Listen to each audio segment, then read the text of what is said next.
Chega a ser espantoso o avanço que a humanidade teve, especialmente na área da tecnologia. Quando comparamos o avanço que houve em poucos anos, é espantoso. Sabe que avanços que nós tivemos só nesse século, ainda está no começo, comparado com o século XX, já é espantoso. Imagine quem estiver vivendo no fim desse século, comparando o século XXI com o século XX, vai ser até motivo de piada, né? Sabe que já existe museu do celular na Europa, na Suécia, se não me falha a memória. Então, você imagina, museu do celular. O celular nasceu outro dia, mas já tem museu, porque tem peças que são realmente muito antigas comparado com os smartphones de hoje. Diante disso, muitos alegam que o comportamento da humanidade, que também mudou, tem que ser aceito por Deus, porque o homem muda. Tudo muda, é o que dizem os intelectuais, ou aqueles que são metidos a intelectuais também, aqueles que não têm conhecimento do que estão falando, e aqueles que acham que têm conhecimento do que estão falando. Então, esse é um dos argumentos muito utilizados pelas pessoas que não têm um apreço muito grande por Deus, pela vida espiritual, que é o objetivo aqui do nosso canal.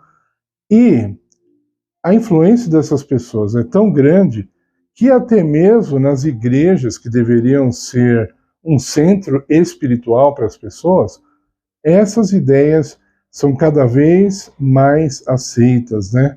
A igreja exagerou no passado na questão da vestimenta, né? Houve um exagero, um rigor muito grande. E hoje eles foram para o outro lado, não existe critério algum, né?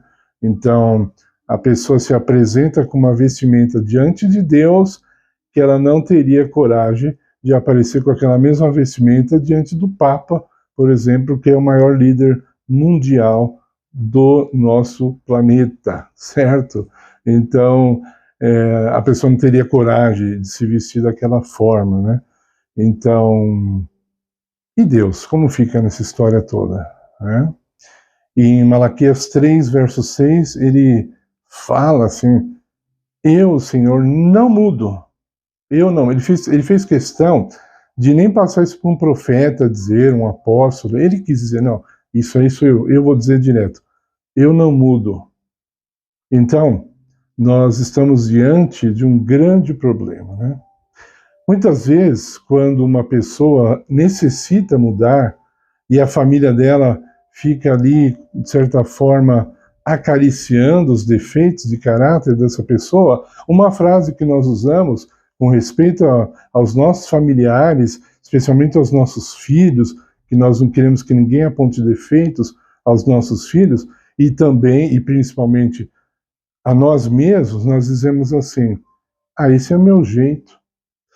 Esse é o jeito dele. Ele está agindo assim, está errado.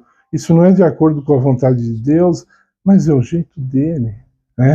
É o meu jeito, né? Eu já conheci um homem que ele era extremamente agressivo em suas palavras, não era flexível e se dizia espiritual, né? Batia no peito dizendo que era um homem espiritual.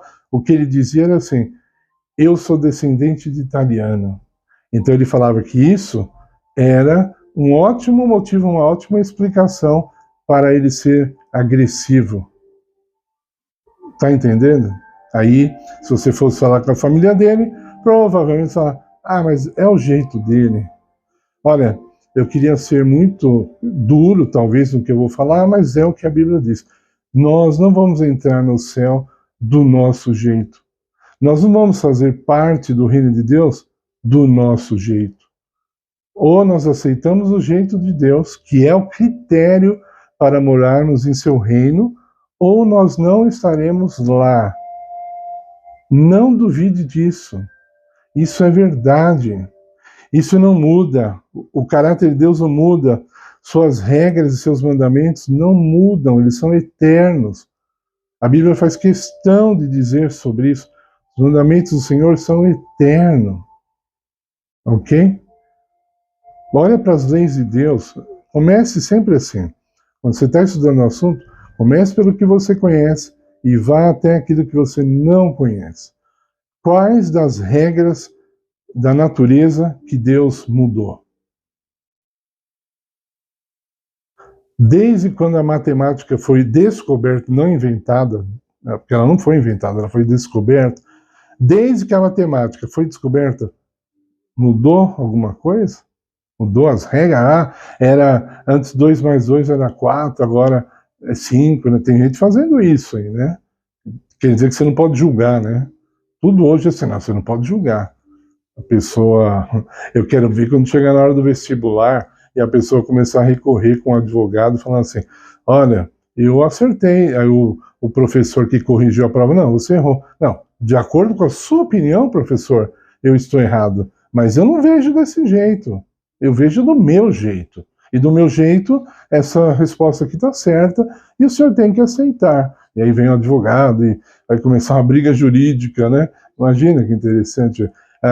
O sítio do Pontinhos, criado por Monteiro Lobato, era do pica-pau amarelo, do pica-pau vermelho, do pica-pau branco ou do pica-pau preto? Aí o sujeito responde, do pica-pau vermelho. Eu já vi até no desenho, pica-pau é vermelho. Aí não, o nome do livro é o sítio do pica-pau amarelo. Eu não concordo. Não, não é assim que eu vejo.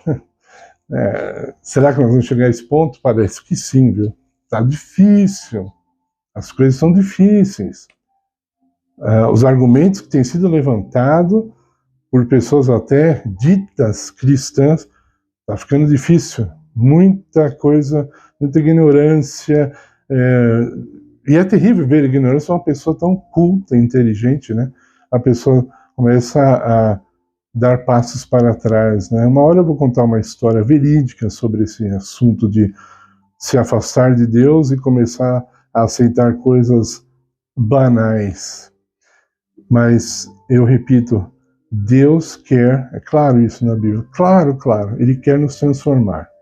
Temos que ser restaurados à sua imagem e semelhança. Se você não admite que você tem defeitos e pecados, você já está condenado, porque você não vai pedir perdão, e se você não vai ser perdoado, você não vai entrar no reino de Deus. Nosso primeiro passo é adquirir o perdão de Deus. Esse perdão, ele é transformador. A graça de Deus, ela é transformadora. Existe uma graça barata vendida por aí que não transforma ninguém. Ela apenas diz que Deus nos declara justos e santos, mas nós não somos nada, somos iguais a qualquer um, apenas ele nos deu um passaporte para continuar pecando. Isso não é novo, né? Em Romanos, começaram a falar isso para Paulo, ele falava, por acaso Cristo é o ministro do pecado? Entendeu? Cristo não é o ministro do pecado. Cristo não veio trazer liberdade para pecar. Muitos dizem assim, a lei de Deus foi pregada na cruz, querendo dizer, agora nós estamos livres da lei. Livres da lei? Está livre para desobedecer à lei? Não, o que Paulo sempre escreveu, e toda a Bíblia, você está livre para obedecer à lei. Você não está mais sob o pecado, quando você aceita Cristo e a graça toma posse de você, então você está livre para ser obediente, não para ser desobediente. Isso é um grande ensinamento satânico. Satanás está conseguindo cada vez mais sucesso nesse ramo, porque as pessoas querem ir para o céu, mas só se for do jeito delas. Agora eu peço para que você deixe seu like, se inscreva no canal, compartilhe. Nós estamos fazendo de tudo para que o canal cresça, para que os nossos vídeos melhorem. Por isso, pedimos a sua colaboração. O like é de graça ali, para se inscrever é de graça. Acompanhe nosso canal e compartilhe. Muito obrigado pela sua atenção.